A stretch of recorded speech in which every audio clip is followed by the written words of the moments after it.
Hello everyone, welcome to my YouTube channel. तो आज की इस वीडियो में हम हमारा जो यूपीएससी के प्रीलिम्स वाली सीरीज़ है इसे आगे कंटिन्यू करेंगे।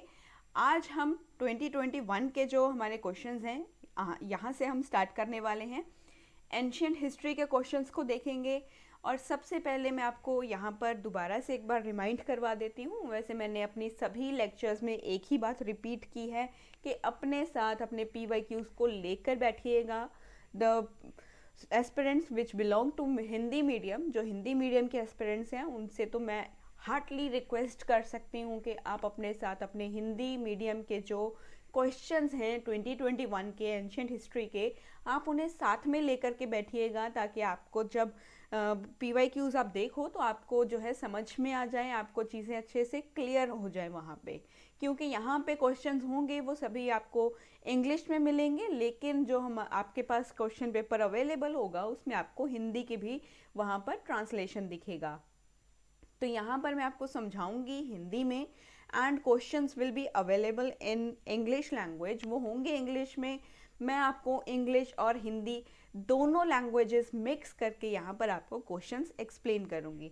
तो चलिए स्टार्ट करते हैं आज के लेक्चर को without wasting any other time. बाकी का टाइम वेस्ट ना करते हुए चलो आगे चलते हैं with the question number 1 that is from 2021। हमारा जो क्वेश्चन पेपर है 2021 के जो क्वेश्चंस हैं आज हम उन्हें देखेंगे। तो सबसे पहला जो क्वेश्चन है हमारा that is consider the following pairs. देखो, पेयर्स वाले क्वेश्चंस बहुत ज़्यादा अक्सर यूपीएससी पूछता है और इसका फेवरेट पार्ट है। अब जो है किसी चीज़ को आप अगर किसी का फेवरेट होता है तो आप उसे बार बार करने की कोशिश करते हो, अच्छे से जो है आप वही चीज़ें ही पसंद करते हो अपनी लाइफ में। आपको अगर कोई भी खाने की चीज़ पसंद है, कोई भी कलर पसंद है, आप ज़्यादातर प्रेफर भी वही करते हो। जैसे मोस्टली लड़कों को पसंद होते हैं ब्लैक कलर्स, तो वो ब्लैक कलर के जो है क्लोथ्स वियर करते हैं, उन्हें ब्लैक कलर जो है वो अट्रैक्ट ज़्यादा करता है। एंड गर्ल्स जो होती हैं, not talking about every girl, most of the girls they love bright colours. उन्हें ब्राइट कलर्स अच्छे लगते हैं। बेबी पिंक हो गया, बेबी ब्लू कलर हो गया, पता नहीं कौन कौन से कलर्स होते हैं, तो वो आप उनको ज़्यादा बाय करते हो। इसी तरह से यूपीएससी के भी कुछ फेवरेट पार्ट हैं, उनमें से एक है पेयर्स वाले क्वेश्चन। ये इसका फेवरेट पार्ट है और ये मज़े लेकर के तुमसे पूछता है, और ये चीज़ें जो हैं तुम्हें बहुत ज़्यादा दिक्कत करती हैं एग्ज़ाम में। यही चीज़ें तुम्हारे लिए बहुत ज़्यादा इंपॉर्टेंट होती हैं और ये कॉन्सेप्ट को क्लियर करना बहुत ही बड़ी बात है। तो यूपीएससी के जो फेवरेट क्वेश्चंस हैं उसका फेवरेट पार्ट है पेयरिंग वाले क्वेश्चंस। ज़रा उनको ध्यान से देखिएगा, ध्यान से करने की कोशिश कीजिएगा। और ये क्वेश्चंस होते आसान हैं, बहुत ज़्यादा मार्क्स फेच करने वाले क्वेश्चंस होते हैं अगर आपके कॉन्सेप्ट्स की क्लैरिटी है आपको। तो यहाँ पर उसने हमें कुछ नीचे पेयर्स दिए हैं। These are the following pairs which he has given अस।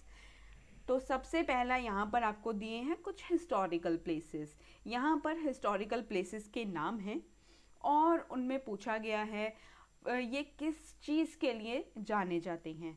ये हिस्टोरिकल प्लेसेस किन चीज़ के लिए फेमस हैं? क्या जो हमारा बुरज़ाहोम है वो रॉक कट श्राइन्स के लिए फेमस है? चंद्र केतुगढ़ है वो टेराकोटा आर्ट के लिए फेमस है।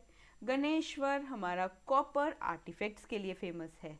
तो हमारे जो पेयर्स हैं, हमने जो ऊपर ये पेयर्स देखे हैं, इनमें से कितने पेयर्स हैं जो करेक्टली मैच्ड हैं? उसने सही मैच पूछा है कितने पेयर्स हैं। क्या वो पहला पेयर ही सही है? क्या पहला और दूसरा पेयर सही है? क्या तीसरा पेयर सही है? क्या दूसरा और तीसरा दोनों पेयर सही हैं? तो इनमें से हमें देखना होगा।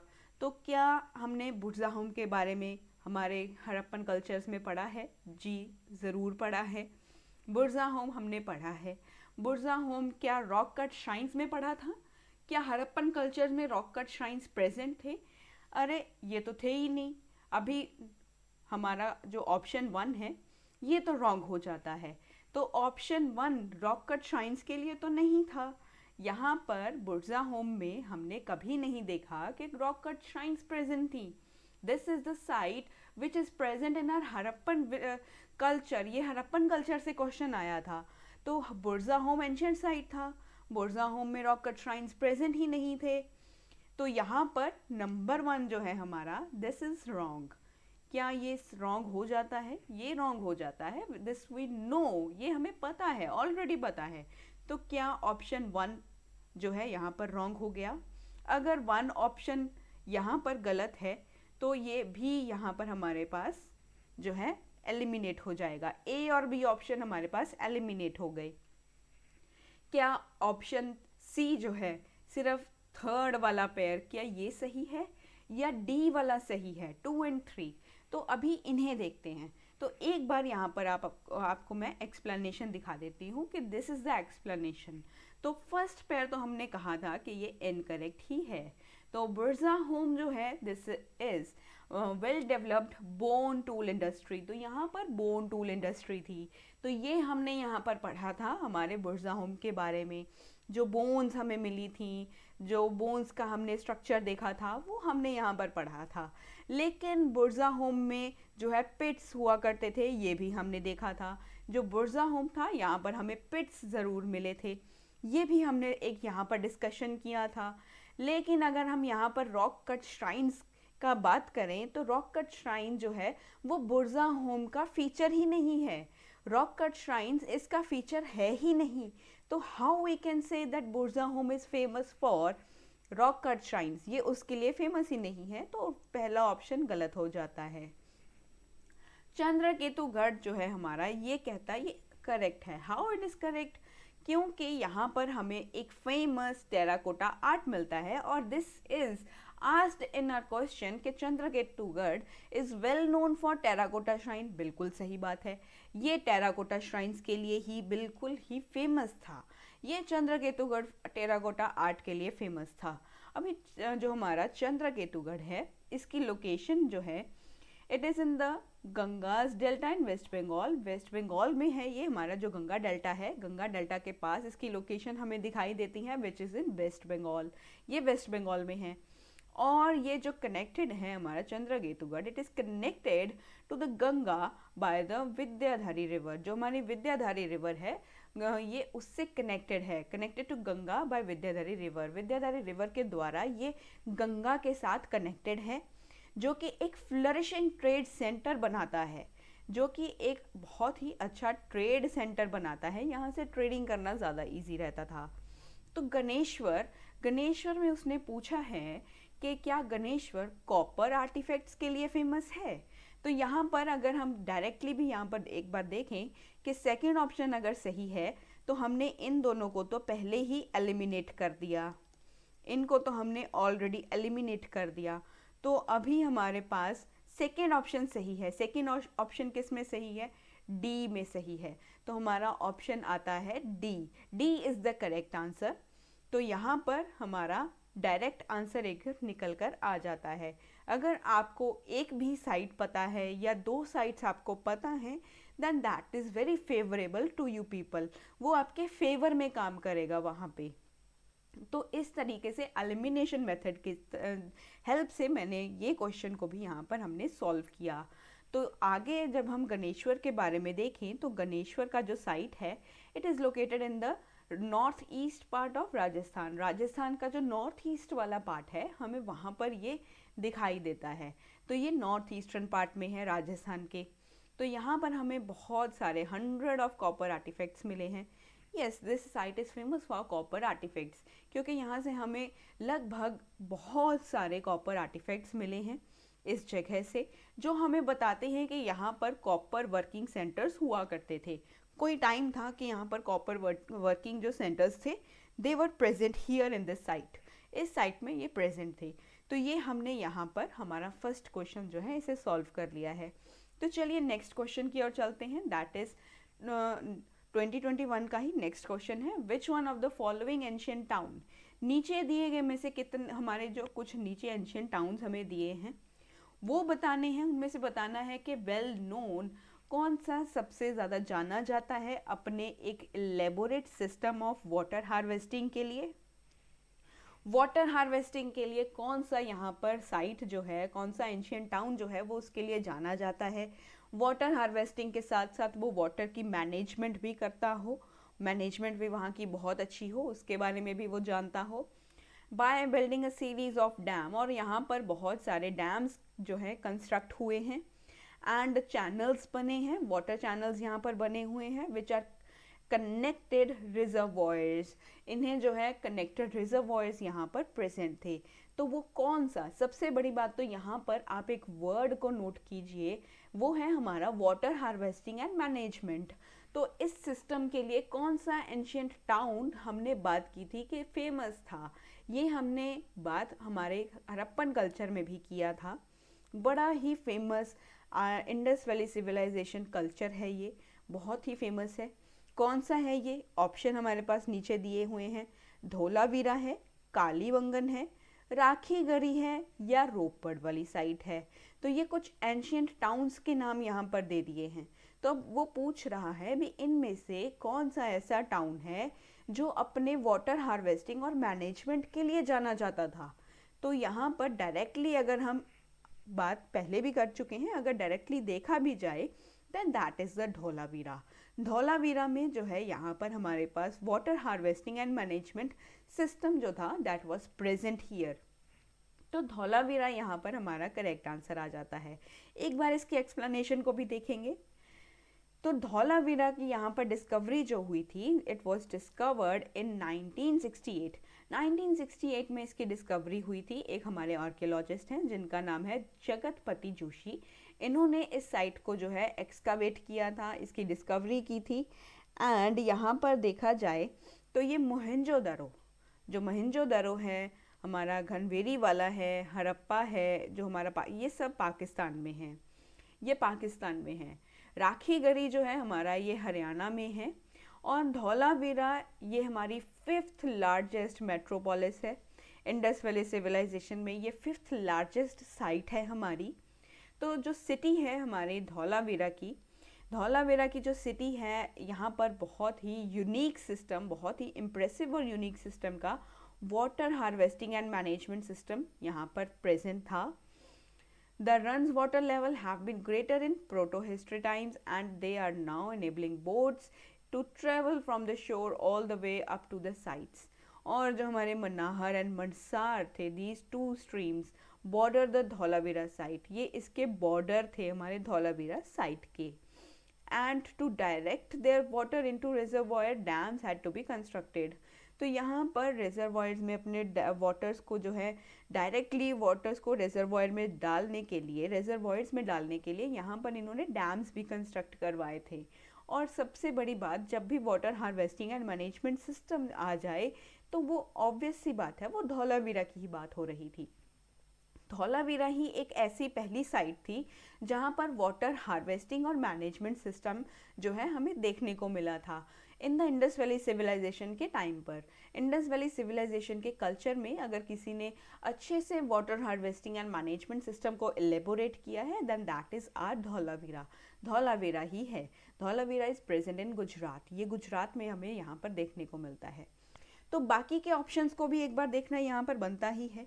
Dhaulavira is well known for the elaborate and very impressive a unique system of water harvesting and management. तो ये इसके लिए बड़ा ही फेमस था। अब कालीबंगन, राखीगढ़ी और रोपड़ किसके लिए फेमस थे, एक बार इनको भी देखना बनता है, क्योंकि ये आपके दिमाग में ये एक जो है दोबारा से वो मूवी अगर हम देखें कि आपको जो है अगर मूवी टाइप का देखें तो वो भी आपको याद हो जाती है। अगर आप एक बार इंटरेस्ट से कोई चीज़ को देखने की कोशिश करोगे तो वो आपके दिमाग में छप जाती है। तो ये भी आपके दिमाग में दोबारा से रिवाइंड कर जाएगा सब कुछ। एक बार इसे भी नोट कर लेते हैं। तो जो कालीबंगन है, कालीबंगन ये लोकेटेड है on the bank of Ghaggar river. जो घग्गर रिवर है हमारी राजस्थान में, वैसे राजस्थान में जो हमारी ये घग्गर रिवर है this is a seasonal river. ये एक सीजनल रिवर होती है। जब भी मॉनसून सीज़न होता है ये तभी फ्लो करती है आज के टाइम पर। And it is about the present time, आज की बात कर रही हूँ मैं। जो घग्गर रिवर थी इसके बैंक के ऊपर ये यहाँ पर कालीबंगन साइट प्रेजेंट था। और यहाँ पर हमें कौन कौन से फीचर्स दिखाई देते हैं कालीबंगन में, यहाँ पर फायर अल्टार्स प्रेजेंट थे, कैमल्स के बोन्स मिले हैं, वुडन प्लो मिला है, इस तरह की चीज़ें हमने सभी डिस्कस किए हैं। This are the some features which I am discussing about the Kalibangan. Rakhigarhi जो है हमारा ये लार्जेस्ट हड़प्पन साइट है। हमारे इंडियन सब कॉन्टिनेंट में ये सबसे लार्जेस्ट साइट है, हड़प्पन साइट है इन द इंडियन सब कॉन्टिनेंट। और यहाँ पर हमें एक प्लैंड टाउनशिप दिखाई देगा। टाउनशिप यहाँ का बहुत ही प्लैंड था। यहाँ पर हमें मड ब्रिक्स दिखाई देंगे और साथ के साथ बर्न्ट ब्रिक्स भी यहाँ पर हमें मिले हैं। कुछ ये फीचर्स हैं हमारे राखीगढ़ी के। और अगर हम रोपड़ साइट की बात करें तो रोपड़ साइट जो है दिस इज़ प्रेजेंट इन पंजाब, और ये सतलुज रिवर के पास में जो है ये साइट प्रेजेंट है। तो रोपड़ जो है इट इज़ प्रेजेंट इन पंजाब, और यहाँ पर हमें कुछ फीचर्स मिले हैं कि कुछ बिल्डिंग्स बनी हुई थी। बिल्डिंग्स जो यहाँ पर बनी हुई थी वो स्टोन एंड सॉइल की बनी हुई थी। और सबसे इम्पॉर्टेंट फीचर इस साइट का ये है कि एक डॉग यहाँ पर बरी किया हुआ था विद ह्यूमन। एक ह्यूमन के साथ यहाँ पर हमें डॉग बरी किया हुआ मिलता है, और साथ के साथ एक हमें ओवल पिट बरियल भी दिखाई देता है। And an oval pit burial भी यहाँ पर हमें मिलता है। This is all about this question. तो यहाँ पर हमने देख लिया है कि option A is correct answer here. Next forward to the next, get up to the next question. This is the 2021 का नेक्स्ट क्वेश्चन है हमारा, एंशियंट हिस्ट्री से आया था जो। From the decline of Gupta until the rise of Harshvardhan in early 7th century, which of the following kingdoms were holding power in northern India? तो यहाँ पर वो कह रहा है कि जब गुप्तास डिक्लाइन कर रहे थे, जब गुप्तास का डिक्लाइन हो रहा था, गुप्तास डिक्लाइन हो चुके थे हमारे, और हमारा हर्षवर्धन का जो है राइज चल रहा था। एक तरफ गुप्तास डिक्लाइन कर रहे हैं, यहाँ पर गुप्तास डिक्लाइन कर रहे हैं, these are the Guptas. Guptas का डिक्लाइन हो गया, और यहाँ पर हर्षवर्धन का राइज हो रहा था। I will write Harsha only, Harsha का यहाँ पर राइज हो रहा था, हर्षवर्धन का। और ये बात है हमारे अर्ली 7th सेंचुरी की। ये अर्ली 7th सेंचुरी की यहाँ पर बात हो रही है। I am sorry.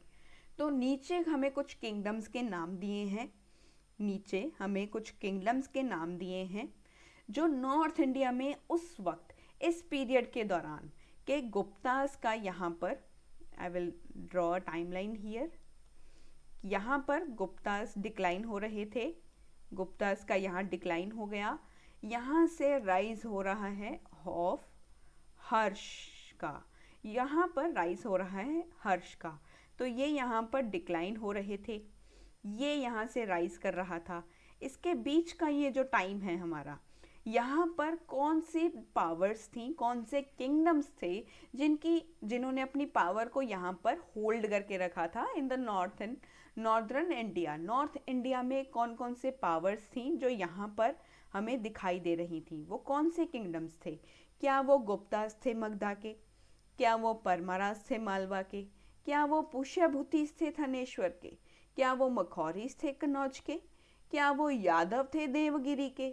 क्या वो मैत्रेयकास थे वल्लभी के? नीचे कुछ हमें कोड्स दिए हैं। क्या 1, 2 और 5 ही ठीक है? इसमें करेक्ट पूछा है, एक बार यहाँ पर भी देखा करो कि यहाँ पर करेक्ट पूछा है या इनकरेक्ट पूछा है। जब भी आप क्वेश्चन सॉल्व करो तो करेक्ट और इनकरेक्ट, पॉजिटिव और नेगेटिव एक बार चेक किया करो, कि कई बार जो है वो क्वेश्चन आपको नेगेटिव में पूछ लेता है कि इनमें से गलत कौन सा है, इनमें से कौन सा सही नहीं है, वो कई बार ये पूछ लेता है। तो एक बार क्वेश्चन को ध्यान से अपने दिमाग के चक्षु खोल के एक बार अच्छे से इन्हें समझने की कोशिश किया करो। हो सकता है कि आप हड़बड़ी में वो क्वेश्चन, आता हुआ क्वेश्चन भी आप गलत कर दो। ये भी एक जो है आपका डाउनफॉल हो जाता है इन दिस एग्ज़ाम। ये एग्ज़ाम में थोड़ा सा जो है आपको पेशेंस रखना पड़ेगा। प्रैक्टिस ज़्यादा कीजिए, रिवीजन ज़्यादा कीजिए, और PYQ सॉल्व करते रहिए। और कुछ जो क्वेश्चंस आपको कहीं से मिलते हैं, MCQs और एनी अदर क्वेश्चंस, आप उनको भी ट्राई करते रहिए ताकि आप क्वेश्चंस जो हैं वो सॉल्व कर पाओ और आपकी स्पीड मेंटेन हो पाए और आपको आपके कॉन्सेप्ट्स जो हैं ज़्यादा ध्यान में रहें। तो 1, 2 and 5 सही हैं, या 1, 3, 4 और 6 सही हैं? क्या 2, 3 और 4 सही हैं या 5 एंड 6 ही सही हैं? तो इनमें से वो करेक्ट आंसर यहाँ पर पूछ रहा है। तो आगे एक बार क्वेश्चन को देखते हैं। करेक्ट जो है ऑप्शन यहाँ पर आपको बता दिया कि वो बी ऑप्शन है। How it is B option? इतना तो पता लग गया कि ऑप्शन बी सही है। वो कैसे सही है? इसमें वो कह रहा है वो ऑप्शन बी सही है। कैसे? जब हमारे हुन्स इन्वेजन कर रहे थे, हुन्स के आक्रमण हो रहे थे, हमारे जो गुप्ता का किंगडम था, गुप्तास का जो राज्य था, वो कमज़ोर होता जा रहा था। ये हमने बात ऑलरेडी की है हमारे एंशियंट का जो हमने चैप्टर्स पढ़े थे गुप्तास के regarding, that we have talked there.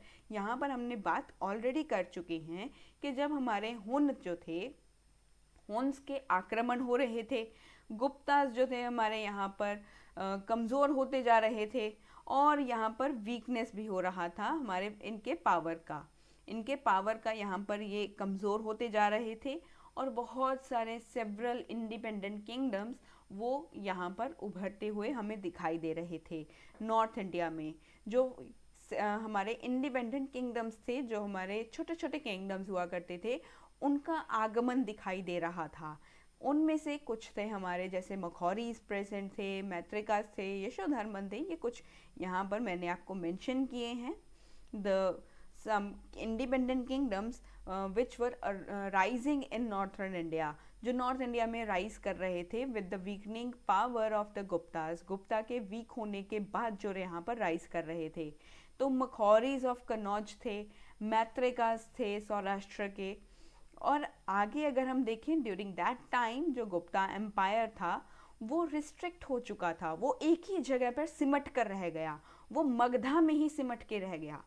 जब हमारे गुप्तास का डिक्लाइन हो रहा था तभी एक ही जगह पर मगधा के रीजन तक ही ये सीमित हो चुका था, वहाँ पर ही ये सिमट के रह गया।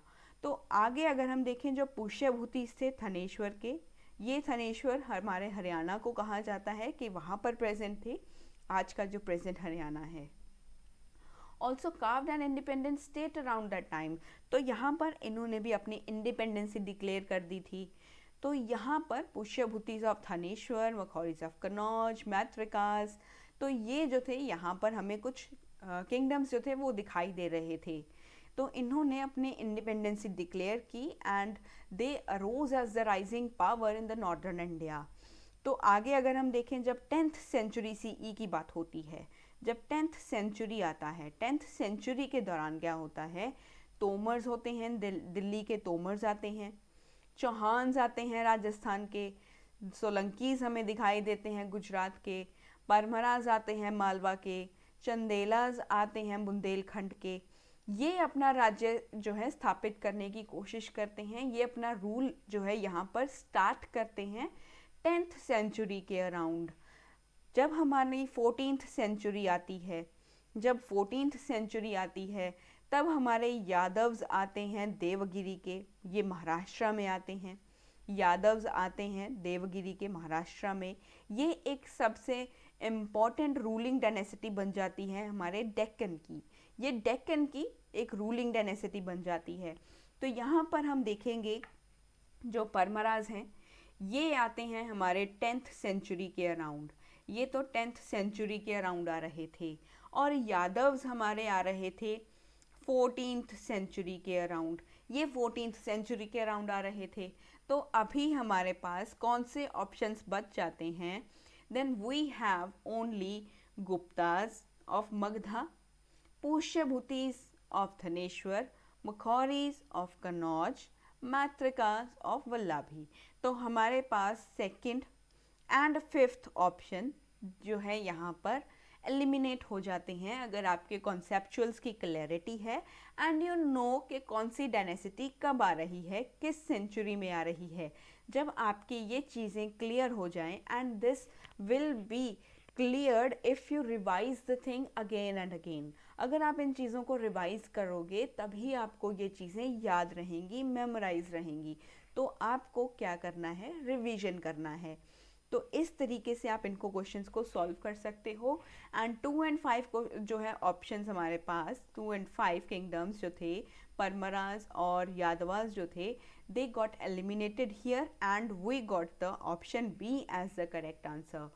1, 3, 4, 6 is the correct option here, which were the kingdoms holding the power in North India. तो ये जो हमारे किंगडम्स थे, गुप्तास के, मैत्रिकास के, मखौरीज के, पुष्यभूतिस के, ये जो हमारे किंगडम्स थे ये यहाँ पर नॉर्थ इंडिया में अपना पावर होल्ड करते हैं. तो चलिए चलते हैं नेक्स्ट क्वेश्चन की ओर. This is the 2021 question again with the reference to the history of ancient India. हमारे एंशिएंट इंडिया की अगर हम हिस्ट्री देखें तो हमें यहाँ पर दिखाई देते हैं भावभूति, हस्तिमला एंड शेमेश्वर. शेमेश्वर हमें यहाँ पर जो 3 ये हमें कुछ नाम दिए हुए हैं, ये हमें दिखाई देते हैं in the ancient history. Ancient India की जो हिस्ट्री है उसमें ये 3 नाम आते हैं. उसने ये नेम्स आपको दे दिए. अब उसने पूछा है कि ये किस चीज़ के लिए फेमस थे. अभी ये किस चीज़ के लिए फेमस थे? क्या ये जैन मॉन्क्स थे या प्ले राइटर्स थे ये हमारे, या ये प्ले राइटर्स थे, या ये टेम्पल आर्किटेक्ट्स थे, या ये फिलोसफर्स थे. तो यहाँ पर इसने पूछा है कि ये किस चीज़ के लिए फेमस थे. तो आगे चलेंगे. वैसे शेमेश्वर के बारे में हमने पहले पढ़ा है, हम बात कर चुके हैं इसके बारे में. शेमेश्वर के बारे में, भावभूति, हस्तिमला, इन सब के बारे में मैंने पहले भी इन द लेक्चर्स मैंने आपको बताया है कि ये कौन थे. तो चलिए चलते हैं. तो करेक्ट ऑप्शन यहाँ पर भी बी दे रखा है इसने कि ये प्ले राइट्स थे. ये प्ले राइट्स थे, ये प्ले राइटर्स थे. हाउ भावभूति जो थे, सबसे पहले तो हम भावभूति के बारे में पढ़ेंगे. जो भावभूति हैं ये यशोवर्मन हैं जो हमारे कन्नौज के, ये यशोवर्मन है हमारे कन्नौज के जो राजा थे, उनके ये दरबार में कवि थे भावभूति. और ये इन्होंने बहुत सारे जो है प्लेस लिखे हैं, बहुत सारे प्लेस इन्होंने लिखे हैं, जैसे कि महावीर चरिता, उत्तम चरिता, मालती माधवा. ये जो है हमारे कुछ प्लेस के नाम हैं जो भावभूति ने लिखे हैं. भावभूति ये 8th सेंचुरी के एक स्कॉलर थे. हमारे भावभूति जो थे ये 8th सेंचुरी के स्कॉलर थे और उसी दौरान हमारे 8th सेंचुरी में ही यशोवर्मन जो थे उनका जो है राज्य था कन्नौज में. वो कन्नौज के राजा थे और ये उनके दरबार में कवि हुआ करते थे. और इन्होंने जितने भी प्लेस, अपनी पोइट्रीज लिखी हैं वो इन्होंने संस्कृत भाषा में लिखी हैं, वो संस्कृत में लिखी हुई हैं. और इनके किए हुए हर कार्य को हम जो हैं कालिदास के कार्य के बराबर रख सकते हैं. इन्होंने जो भी वर्क किए हैं, जो भी प्लेस इन्होंने लिखे हैं, they were considered equal of the work of Kalidasa. उन्हें हम कालिदास के इक्वल रख सकते हैं. भावभूति का जो जन्म था, इनका जब जन्म हुआ था, that was in Padmapura Vidarbha in Gondia district. ये गोंडिया डिस्ट्रिक्ट में पद्मपुरा विदर्भा में इनका जो है वो जन्म हुआ था. और ये जो डिस्ट्रिक्ट है this is on the Maharashtra and Madhya Pradesh के बॉर्डर के बीच में आता है. इनके बॉर्डर के ऊपर ये एक जगह है गोंडिया डिस्ट्रिक्ट में, पद्मपुरा विदर्भा. यहाँ पर इनका जन्म हुआ था. और इन्हें हम कह सकते हैं कि ये उदंबरा ब्राह्मण थे और दयानिधि परमहंसा के जो हैं वो इनके गुरु हुआ करते थे. हर किसी का कोई ना कोई गुरु होता है. आपके भी जो है टीचर्स होंगे, आपको भी कोई ना कोई चीज़ें सिखाता होगा. तो हमारे भावभूति को के गुरु कौन थे? दयानिधि परमहंसा. तो ये इनके गुरु थे और इन्होंने बहुत सारे हिस्टोरिकल प्लेस कंपोज किए हैं और ये किए हैं इन्होंने कल्पी में. कल्पी जो एक जगह है on the bank of river Yamuna, Yamuna के तट के ऊपर एक जगह है कल्पी. वहाँ पर इन्होंने कुछ हिस्टोरिकल प्लेस के जो है वहाँ पर कंपोज किए हैं. हस्तिमला के बारे में अगर हम जानें, हस्तिमला ये कन्नड़ पोइट हैं और एक प्ले राइटर हैं. इनका हमें जो है ये कौन से राइन में हमें दिखाई दे, होयसालास के राइन में हमें इनके बारे में जिक्र दिखाई देता है. तो शेमेश्वर जो हैं, शेमेश्वर जो है 11th सेंचुरी के संस्कृत पोइट हैं. ये कश्मीर से हैं.